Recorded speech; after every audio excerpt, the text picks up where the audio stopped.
Ya Ali Madad. We start today with a series of conversations to highlight and commemorate Mediation Awareness Week. I hope that during this week, you will join me on a journey to explore mediation processes and principles we apply in which we, in the Conciliation and Arbitration boards, are adapting to these challenging times to better serve the Jamat. The theme of this year's Mediation Awareness Week is justice and equity during and post-pandemic. We start the series with setting the foundation that has guided us during our 1400-year history, rooted in our faith to the changing times with the guidance of our imams. The Conciliation and Arbitration boards, established by Maulana Hazar Imam when he promulgated the Ismaili Constitution in 1986, are the current institutional iteration of that long history of guidance. I am really pleased this evening to have a conversation with my colleague on ICAB, Ali Lakhani, who has deep knowledge and expertise in this area. Ali is a lawyer, trained at Cambridge, and has been practicing law for over 40 years. Ali founded and edits the publication The Sacred Web, and is an author of several books and publications, including Faith and Ethics, the publication of the IIS in 2018 as part of the Diamond Jubilee commemoration. In 2001, Ali won the first prize for the paper he presented on Hazrat Ali's conception of justice and government at the conference on Imam Ali in Iran. Ali has served in various roles on the Conciliation and Arbitration boards, practically since the establishment of the CAB system.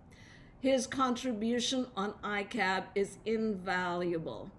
He has taken the lead in developing the ethics training program for the CAB system.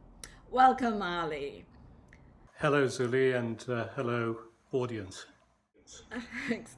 Let's start from the very beginning. What do we mean by the term ethics? Well, the term ethics is used interchangeably with the term morals, but there is a difference. Whereas morals, like laws, denote rules, ethics denotes an ethos. An ethos is a whole way of looking at the world. And the ethos in this case is the ethos of unity and interconnectedness. This can be expressed in faith terms within Islam by the concept of Tawheed. But Maulana Hazar Imam also speaks of this in non-faith terms by the use of the term cosmopolitanism. So what is being denoted here is the underlying idea that we're living in an interconnected world as one. The best definition that I often quote about ethics is the one by Maulana Hazar Imam, where he says, ethics is a bridge between din and dunya. It's a way of bringing our faith into the world. The key ideas here with respect to ethics, the key idea is harmony. The notion of unity and interconnectedness is the harmonizing principle, and ethics then is the harmonizing instrument. And Zuli, you will know this, that at the end of the Diamond Jubilee, in a private conversation with a group of ICAB people, where Maulana Hazar Imam was saying that we must educate the Jamat to resolve the disputes amicably, in response to a question or comment I made to Maulana Hazar Imam that what they don't teach is the principles, Maulana Hazar Imam said, it all comes down to love. So ethics really are a way of bringing love into the world of action. That's really powerful. And help us understand what is the importance of ethics when we talk about mediation and conflict resolution? From the point of view of CAB, there are two ways in which the notion of ethics is central. It's central to dispute prevention and central to dispute resolution. Simply put, in the case of dispute prevention, if people are more ethically literate and they have an ethical sensibility with an ethical commitment, we would experience a reduction in disputes. Conflicts lessen as ethics increase. From the point of view of dispute resolution, if there is an ethical buy-in, once people have disputes and they come before CAB, that is conducive to an ethical mediation process. So we can have ethical processes of respectful dialogue, we can have ethical outcomes focused on fair outcomes and honoring agreements. And how does the CAB system practically implement these concepts of ethics in mediation? It seems very esoteric in some ways. How do we practically do that work? Well, the practicality can be summarized in a formula that we use within CAB for training purposes. Then the formula is niyat, adab, and amanat. Right intentions, right behavior, and right outcomes. And so in our CAB training, what we focus on is getting an ethical buy-in at the beginning of the process. And it starts with a commitment to the right attitude. So when I say the right attitude, we speak of the ethic of harmony, the ethic of integrity. The ethic of harmony meaning that people will regard each other not as enemies, as adversaries, as opponents, but as brothers and sisters. The ethic of integrity is the idea of being truthful and transparent, avoiding legalistic maneuvering, for example, but being bringing an attitude where one wants to be fair and achieve the right outcomes. In terms of adab, or ethical behavior, there are several specific ethics that we teach, and we try to get this commitment from the parties at the beginning. The first is the ethic of dignity, that they should be respectful towards each other, that they should act with decency towards each other. Next is the ethic of empathy. They should try to place themselves in the other person's shoes. They should listen to the other person's point of view and engage with them with a sense of respect. Then there is the ethic of fair dialogue, acting fairly, avoiding undue influence, avoiding judgmentalism, being responsive rather than reactionary. Then a key item, the ethic of collaboration, because, of course, as you know, Zuli, in mediations, we're not imposing solutions on the parties. They have to come up with their own agreement. And so the ethic of collaboration is key. They should try and work as a team with a spirit of compromise, a spirit of give and take, so that they can reach the outcomes that are necessary. And finally, the ethic of moral reasoning, because whatever point of view they want to present as being fair should be morally justified. They should be able to not just state positions, but positions that are based on principles. So that is the whole area of adab. And finally, the concept of amana, fulfilling one's trust, is focused on ethical outcomes. And there, the focus is on two types of ethic, the ethic of equity and the ethic of healing. The ethic of equity being focused on looking to the common good rather than pure self-interest. It's natural when one wants something just to look at one's own interest, but here the focus is on the common good. And finally, from CAB's point of view, the ethic of healing is key. Maulana Hazrimam has spoken about the importance of bandaging the wound. So not only dealing with the surface issue that people have come to CAB with, but to try to heal the underlying relationships, viewing forgiveness as an act of enlightened self-interest, and principled reconciliation based on the idea that it goes with truth, hence the phrase truth and reconciliation. It's very, very helpful.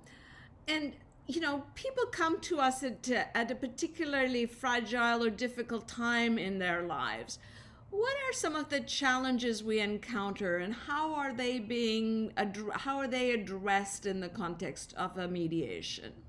That's a very good question. In practical terms, when people come to CAB with their disputes, they come with formed ethical landscapes. They don't come as blank slates, as tabula rasa. They come with, for example, value biases. Let's take the example of how women are viewed in certain situations. Women are devalued, and that affects, for example, in the case of marital disputes where CAB is asked to make fair provision or to negotiate or help the parties negotiate fair provision, a value bias which devalues women will create an unfairness towards the wife. Sometimes, for example, there are cultural barriers where women, for example, are not seen as worthy of the right to inherit. And there might be issues that have to be sorted out with that sort of a bias that is a blockage. Another form of ethical blockage would be power imbalances, where there's undue influence or extortion or bullying. A couple of examples there, where somebody is dealing with a claim that is a sound moral claim, but cannot be enforced in court because a statute of limitation blocks that avenue. The party who has the legalistic advantage may decide that they're not going to play ball in terms of doing what is fair. Another example would be where, say, a couple gets married in a third world country and move to another country, have differences. The husband is the breadwinner and decides to leave his wife stranded in the other country. That creates a power imbalance, and CAB tries to be aware of these kinds of situations so that those kinds of ethical blockages are addressed. Further examples are where you have threatened egos. The litany of things like, jealousy or people trying to seek revenge for perceived slights, or the catalogue of the 7 deadly sins, greed and lust and all these kinds of ego-driven barriers are barriers to achieving ethical outcomes.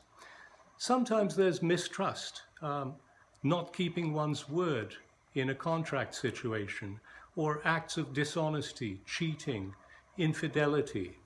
And sometimes it's, there are cases of illegality, fraud, money laundering, tax evasion, situations like that pose special problems for CAB because CAB will not condone any of those kinds of acts. So these are some of the challenges that we face. In all of these areas, the key for CAB is to try to anticipate them through our training programs.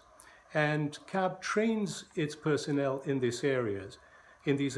So, for example, in determining how to seek an ethical buy-in from the parties without the mediator violating their neutrality through the process. Because after all, the mediator does not make a decision for the parties and has to remain neutral but facilitate the parties acting fairly. So how do we secure an ethical buy-in in that sort of a situation without violating neutrality? How does one build trust between the parties? How can one help identify and address ethical blockages? I've spoken of some examples, but CAB personnel have to be trained in that regard. how to ferret out the truth in cases where it's being concealed. A typical example would be where in a matrimonial dispute, usually the husband will come to the wife and will say, I don't have more assets than I'm showing you at the moment. Whereas it's well known that, the husband has many more assets than he's actually putting on the table. So the question of hidden assets, that is addressed through reality testing, for example. How to encourage a culture of collaboration between the parties. I mentioned the ethic of collaboration as being key. How to address power imbalances between the parties, third-party interference, how to firewall against that kind of interference in a fair mediation, and how to foster fairness without imposing solutions on the parties. These are some of the key challenges that we face. There's also, I think it's important to view CAB's role in all of this in a broader context. And CAB is not in the business of changing people's ethics.